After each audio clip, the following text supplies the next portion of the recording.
who you think lost free agency? And this could be a team, this could be different players. Let us know. Jordan, let's go right back to you. I think my biggest loser is the New York Jets, actually. I think they've really fumbled the ball with Brady's departure. For the past 3 years, that whole division's just been counting down the days for Brady to leave. And the Jets did it. The Jets were one off season too early to spend crazy on big free agents. Because now the Miami Dolphins, they've just spent and spent and spent. They've added so many talents and Byron Jones and et cetera. And so I can't even remember how many players. And now the Buffalo Bills have traded for Stephon Diggs. And you use a first round pick hoping that it turns out to be Stephon Diggs. So I think that's a very good pick or trade for them. And I think the Jets have kind of just found themselves with their, twiddling their thumbs, uh, and now have fumbled the ball and might even find themselves in the bottom division again. Yeah, I mean, I one of the biggest problems with the Jets is the guys that they've given the big money to just haven't planned out.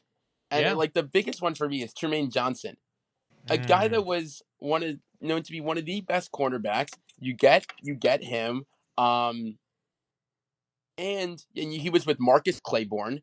Sorry, Morris Claiborne. Um, and now I'm looking. He's released. A Yeah. guy that was considered to be one of the best cornerbacks in the league within 2 years has been released from a team that hasn't been 500 in I don't know how long.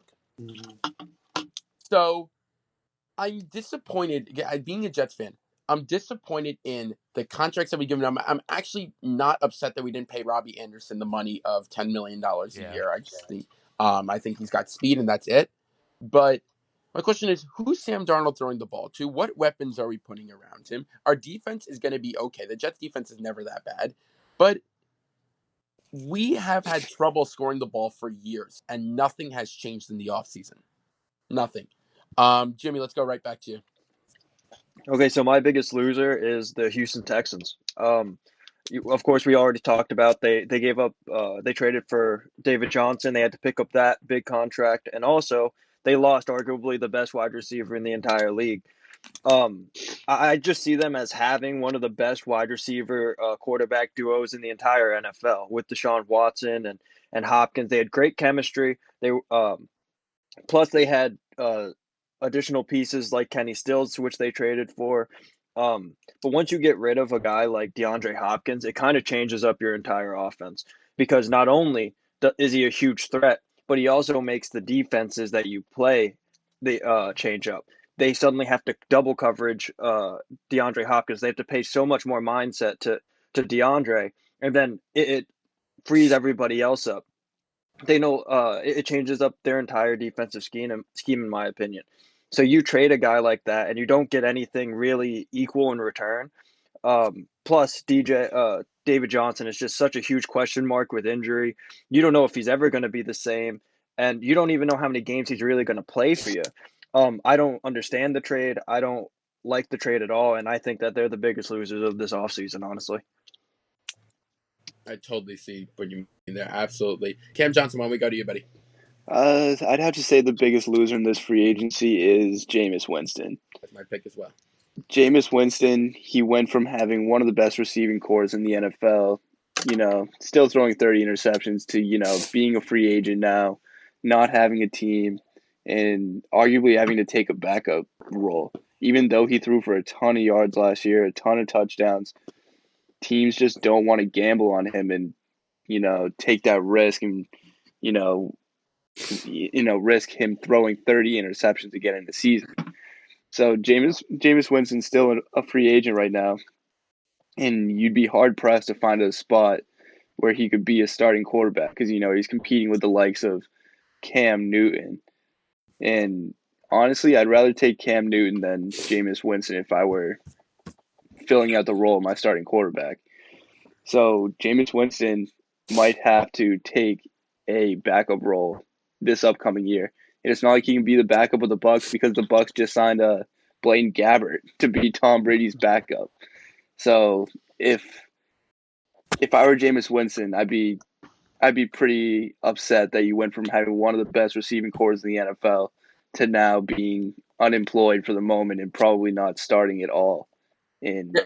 the 2020-2021 season.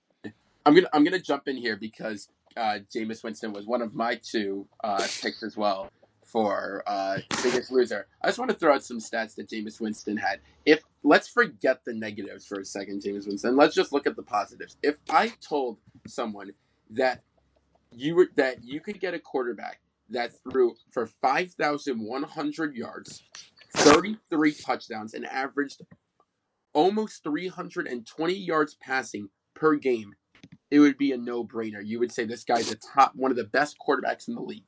Of course. Okay? 30 interceptions, though, is insane.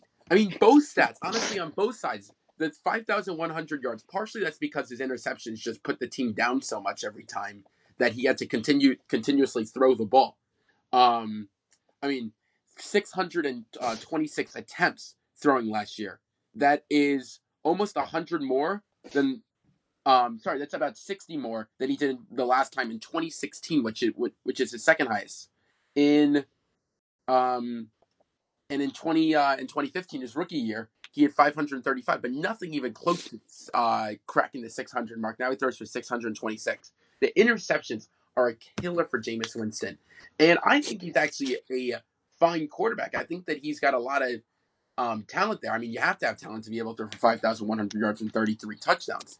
The other biggest loser is Cam Newton. And the reason I'm going to say Cam Newton is partially I think he was just a complete loser last year. I want to go over the guy that replaced Cam Newton. And I get that there is some stuff going on. But let me find he got replaced by Kyle Allen.